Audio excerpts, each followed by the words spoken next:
Have you ever felt like your dog can read your thoughts and feelings better than anyone else?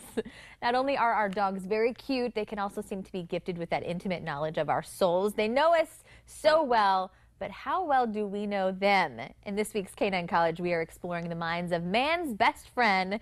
And joining me is pet expert Dr. Dixie Brown, here to help us decode your dog's behavior. Good morning. Great to have you back. Good morning. Thanks for having me. I love this segment because I'm kind of using my not-so-perfect pooch as an example, which we're going to get to here in just a second. But what is it about dogs' behavior? I talk about how well we think we know them, but how well do we really know them when it comes to their behaviors? There's a lot of, well, dogs read body language, which we actually do not read body language. So that's how a lot of miscommunication occurs, is we're giving different body language than what you would expect. Interesting. Now, do you notice a lot maybe with different breeds? Do they respond differently, or is that pretty much the same? Every dog is different. Every dog has their own personality, just like a human. But there are some breeds that are a little bit more high-strung and need to be out and need to have a goal and want to accomplish something. So speaking of that need and that need for a little more attention, maybe, I'm going to use my dog as an example. I've talked about him before. His name is Finn. There he is, enjoying the dog beach. He's such a sweetheart. He is actually a border collie, and here he is having fun in the water. Recently, he had a little fun, but it wasn't at the beach. It was with my wall at home. Finn ate a hole through my drywall, and I could only think, what am I doing wrong, Dr. Brown? Oh, what is this behavior? There it is. There's the destruction. And, you know, I was really impressed because it wasn't like he even needed a corner to start the hole. It was just the middle of the wall. There it is. He tore a hole through it. And then he also, right after that, took a bite out of my sofa. So what am I doing wrong? You're not doing anything wrong. What you've developed is an animal that is hyper attached to you. He is wanting all of his there's the sofa. Comfort is, oh my, is on you. So what is going on is you leave and he is kind of having an anxiety panic attack. Okay. And he is showing you how he feels. Aw. That's his couch now, by the way. It used to have nice pillows on it. Now it's his. As a veterinarian, we call that separation anxiety.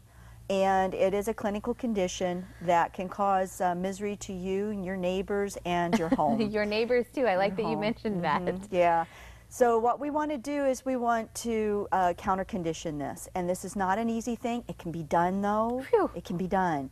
And a lot of people want a magic pill. And a pill can be given, but only as an adjunct. You have to do the training at home. Okay. So here are some things that I want you to remember. One. Got your pen and paper. Get your pen and paper, yeah. Be positive. Don't reward that bad behavior, or don't get angry at him, because then it's going to increase his anxiety and his frustration. Well, that kind of seems to scare him too. If you start raising your voice, exactly. It's He doesn't kind of, know they he do did the something opposite. wrong. Right. So then the other one is only reward calm behavior. Okay. So when the dog is all wild and you want to have fun with them, you want to wait until they're calm and then give him his lovin's and maybe a treat. Okay. After a very short period of time, several weeks or so, they're going to learn that calm behavior is what you're wanting, not the opposite. Okay. So they can pick up on that. Now, okay, next is no more drama when you leave or exit the house. Very common. So when you start to leave, you have routines that we all do that we don't think twice, but remember, they're reading your body language. Right. So when you start to have your cup of coffee and you're brushing your teeth and your hair and you're getting your keys or your purse, their anxiety's ramping up. And then when you leave, they're just, they just don't even know what to do. Exactly. It's like, okay. Exactly. So what you're wanting to do is about 20 to 30 minutes before you leave, you're going to give them an enrichment tool, maybe a Kong toy with their breakfast in it or something they really like. And then you're going to have a chance to leave without even talking to them, without looking at them. You just want to go quietly. Okay. Are we kind of sneaking out the door? Kind of sneaking out the door. However, but what you're wanting to do in the meantime is you want to take your keys and take your purse during the day and not leave. Okay. So you're going to sit down. So you're going to counter condition them so that all those little cues aren't going to be making this big issue. Okay. And then the last but not least is you want to develop your pet's independence. So to develop their independence, This is where all of that comes into play. You want to have a bed or a crate or an area where they're comfortable. It's their safe zone. And I was going to ask if crating was okay. He sleeps in a crate, and after he had been doing it for so long, now the door of the crate stays open. He'll go in there and take a nap, so you can tell that he feels comfortable in there because he chooses to go in there by himself and relax. Well, actually, Stephanie, that's great if he's already got a safe zone.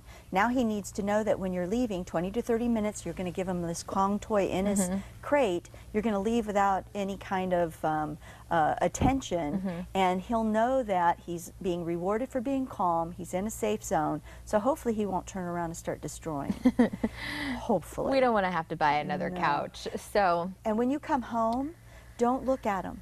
Don't give him any, you want to be on your terms. So if you look at him, that's a reward. Okay. You want to wait until he's calm. So when you walk in the door and they've got that excitement, you don't want to just run up to them. It's really hard. That's so tough. I know, but it's you have a separation anxiety dog, not a normal dog. Okay. So you have to kind of we have look a condition away. we have to work on. Yeah. Okay, I'll see if I can do that. That one's going to be probably the most tough because it's, you know, it's the best feeling when you've got a dog at home that comes to greet you when you come in the door, right? You There's want to nothing love better. Her. But after a while, you'll be okay. So remember these 4 things. Be positive. Only reward calm behavior. Positive, calm. No more drama, leaving and returning, and develop their independence safely away. I'm excited to try these things at home. Thank you so much, Dr. Brown. You're very welcome. That is it for today's Canine College. Do you, though, need a degree in Canine College, or maybe you have a question for our doctor? Post it to